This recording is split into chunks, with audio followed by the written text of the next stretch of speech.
Our cover story tonight comes from 3 different continents. It's about 3 different leaders, but they're making the same demand.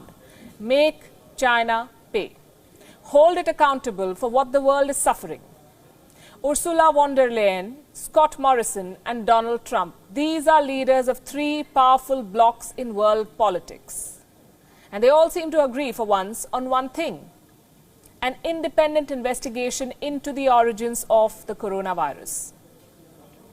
America is conducting its own investigation. Australia has called for a global investigation, and now the President of the European Commission has backed that call.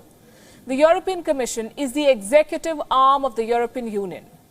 Ursula von der Leyen is its president. She was speaking to an American network where she backed the call for a probe. Let me tell you exactly what she said, and I'm quoting, "I think this is important for all of us. I mean, for the whole world. It is important. You never know when the next virus is starting, so we all want for the next time. We have learned our lesson, and we've established a system of early warning that really functions, and the whole world has to contribute to that." Not only does she want a probe, she wants China to join it. Fat chance of that happening, but Beijing cannot feign indifference anymore. The pressure is mounting, and it's coming from all directions. Different countries are using different diplomatic levers to pressurize China. Australia, for instance, it has opened another front in its diplomatic tussle with the Chinese. Australia now wants to back Taiwan's entry into the World Health Organization, the WHO, something that China has been blocking. It's also a move that is bound to infuriate China. The relationship between Australia and China is already tense. It is now set to significantly worsen on the 17th of May.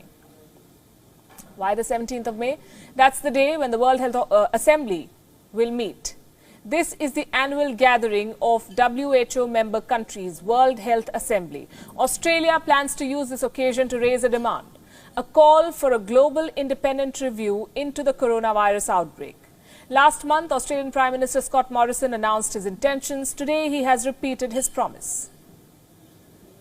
We know it started in China. We know it started in Wuhan.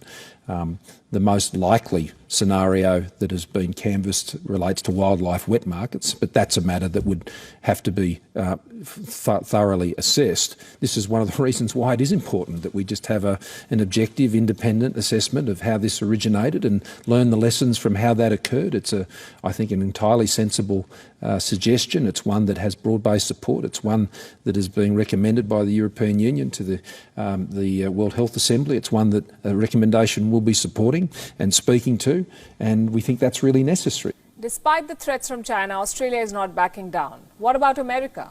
US President Donald Trump is going all guns blazing. He is looking for ways to punish China. Last night, he launched a fresh attack.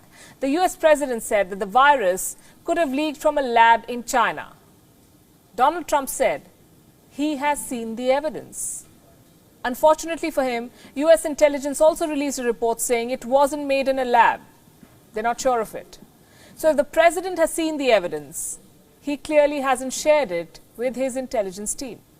And my question is, have you seen anything at this point that gives you a high degree of confidence that the Wuhan Institute of Virology was the origin of this virus? Yes, I have. Yes, I have. And I think that the World Health Organization should be ashamed of themselves because they're like the public relations agency for China.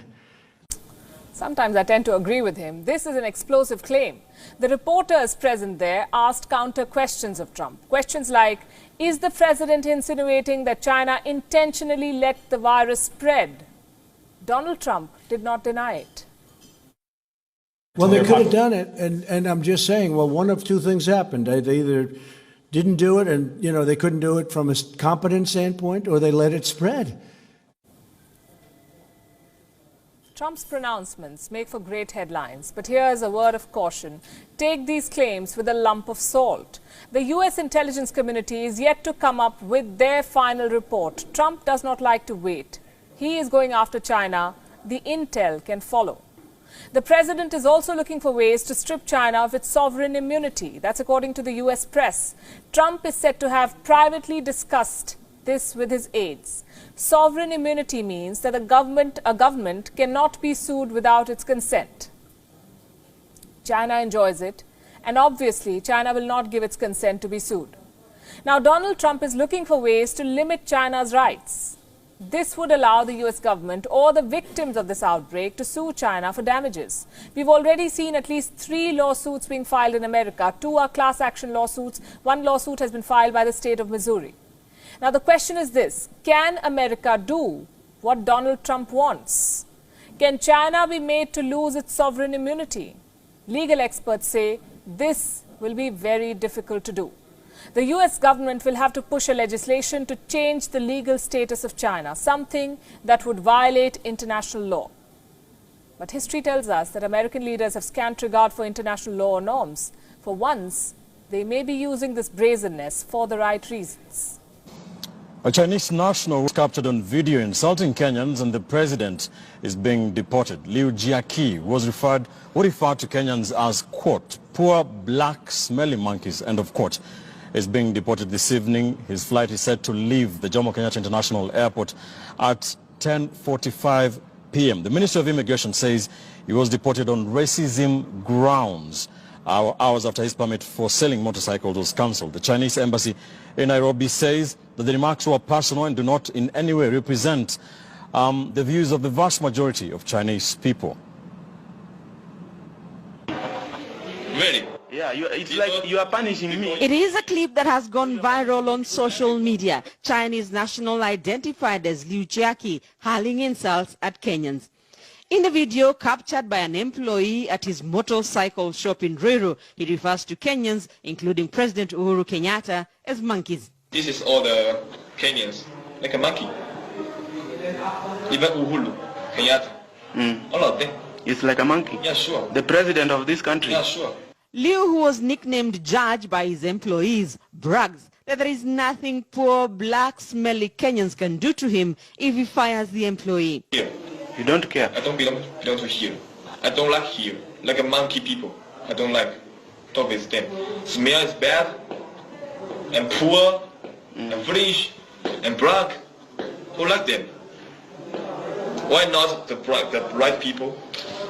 Like the American? Then why are you coming to do business in Kenya if we are poor, we are black, for money? The government was quick to act. Liu was arrested and his work permit cancelled. Through its Twitter handle, the Immigration Department said Liu Jiaqi, a Chinese national who was arrested due to his racism remarks, has been deported. In 1957, the founding father of China, Mao Zedong, made a declaration. He said that he is not afraid of nuclear war. Let me quote the exact words. There are 2.7 billion people in the world. It doesn't matter if some get killed. That's what he said. Mao Zedong did not care for human life. His successors have followed in his path. 63 years on, the present Chinese leadership does not care for human life either. A pandemic that began in China has spread to the entire world. More than 170,000 people have died, and now China is being held accountable. The world wants China to pay. On Gravitas tonight, we tell you how different stakeholders in at least 5 countries want China to pay for causing deaths, for hiding facts, and for hurting economies. Headline number 1, the American state of Missouri is taking China to court. In the past few weeks, we've reported about private lawsuits from the world over. But this one is different. This is one government suing another. Elected officials in America are taking legal action against China. We have accessed a copy of the lawsuit. It's on your screen right now. Here are the charges. China did not inform the World Health Organization about human-to-human transmission, even when the local medical community had indications. Chinese leaders did little to curb the spread of the virus. They allowed thousands of people to travel in and out of Wuhan. The lawsuit says everything. It talks about how whistleblowers were punished for speaking out. It even talks about faulty medical equipment.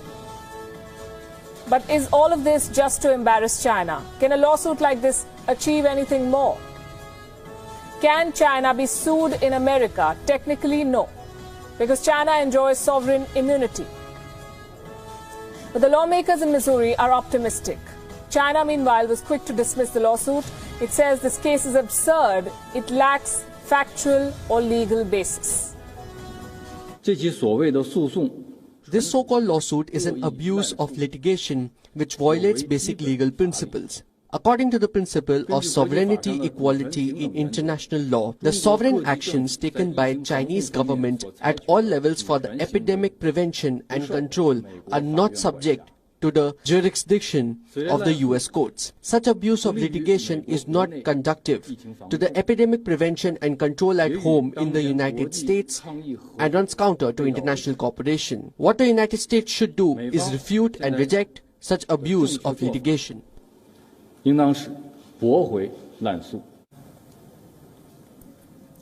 China may dismiss these lawsuits. These cases might not even stand the scrutiny of court, but that's not stopping people from filing them. Here's another one.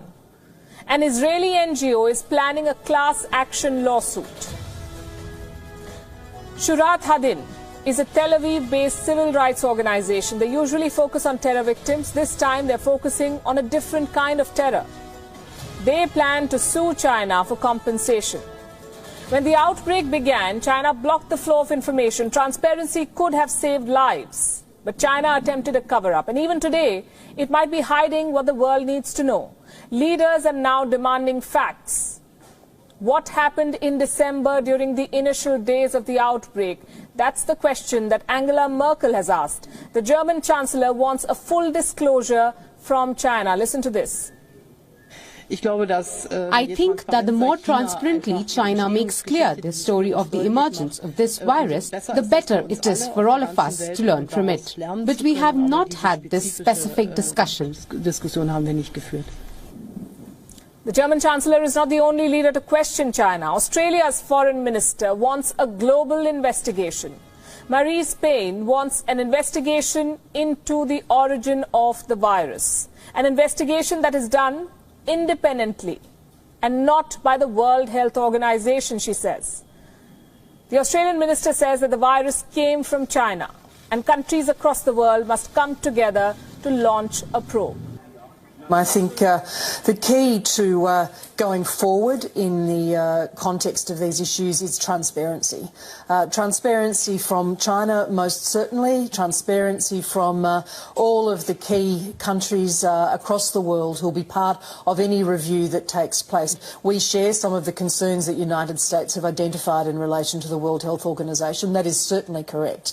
I think it, though, it is about an independent mechanism, and I'm not sure that you can have the health organisation, which has been responsible for disseminating much of the international communications material and doing much of the early engagement and investigative work, also as the review mechanism.